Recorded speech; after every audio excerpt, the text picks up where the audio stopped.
السلام عليكم ورحمة الله وبركاته. بسم الله الرحمن الرحيم. الحمد لله والصلاة والسلام على رسول الله وعلى آله وأصحابه والتابعين لهم بإحسان إلى يوم الدين. أما بعد، baada ya kumhimidi Allah subhanahu wa ta'ala na kumtakia sala na salam kipenzi chetu bwana wetu mtume wetu Muhammad sallallahu alaihi wasallam alqail, mwenye kusema inna Allaha yarda lakum ثلاثة ويكره لكم ثلاثة، فيرضى لكم أن تعبدوه ولا تشركوا به شيئا، وأن تعتصموا بحبل الله جميعا ولا تفرقوا، ويكره لكم قيل وقال وكثرة السؤال وإذاعة المال. Mtume wetu sallallahu alaihi wasallam anasema, hakika ya Allah subhanahu wa ta'ala anaridhia kwenu nyinyi waumini mambo matatu, na anachukia kwenu nyinyi waumini mambo matatu. Allah subhanahu wa ta'ala anaridhia kwetu sisi an na'budu wala nushriku bihi shay'a, tumwabudu na tusimshirikishe na chochote.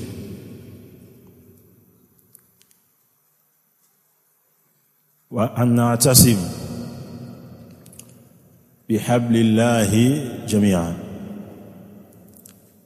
na Allah subhanahu wa ta'ala anaridhia kwetu sisi tushikamane na kamba ya Allah sote kwa pamoja, wala natafarraq, wala tustengane.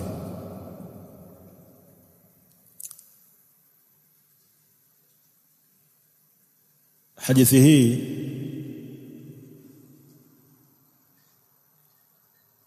sote tunatakiwa tuifanyie kazi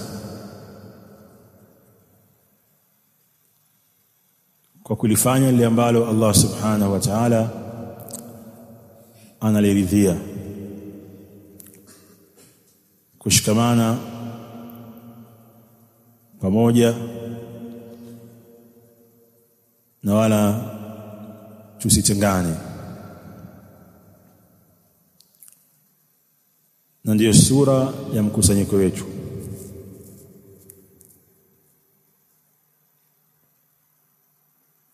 Kwa kumbukumbu zangu, kwa miaka ambayo nimekaa katika mji huu wa Dodoma, naweza nikasema hili ni tukio la kwanza, japokuwa kuna minasaba mbalimbali imewahi kutokea hapo awali, lakini haikuwa kwa sura hii. Sura hii ni sura ya mwanzo kabisa. Sura hii ikiwa ni matokeo ya mazungumzo ya muda mrefu yaliyochukua takriban siku 2 katika eneo la Hazina Markaz Ibn Uthaymeen, na lillahi alhamdu leo Allah ametuwafikisha kuanza safari. Nihusia nafsi yangu pamoja na kuwahusia ndugu zangu hasa wasimamizi wa vituo mbalimbali katika mji huu juu ya kusafisha nafsi zetu na kufanya dhahiri yetu ilivyo, basi ndiyo iwe batini yetu. Yale ambayo tunadhihirisha na tulianza kuyadhihirisha katika mazungumzo, na haya ambayo tumeamua kuyadhihirisha leo, basi batini yetu iwe kama ilivyokuwa dhahiri. Sisi tukisimama sawa sawa, tulab na awamul muslimin, bila shaka watasimama sawa sawa.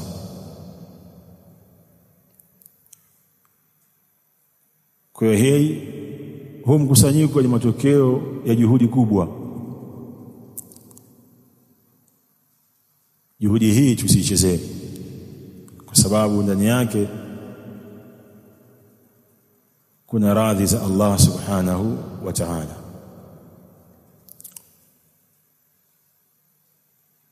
Na radhi za Allah ndio jambo kubwa sana la kutafutwa. Heshima zetu, nafasi zetu si lolote. Haya ni maneno ambayo tunayasema kila siku, lakini jambo la msingi yawe na uhalisia. Ni kweli nafasi zetu katika vituo na katika miji, heshima zetu katika miji na katika vituo si lolote, si chochote mbele ya da'wa. Ikiwa kweli, basi tutafika mbali.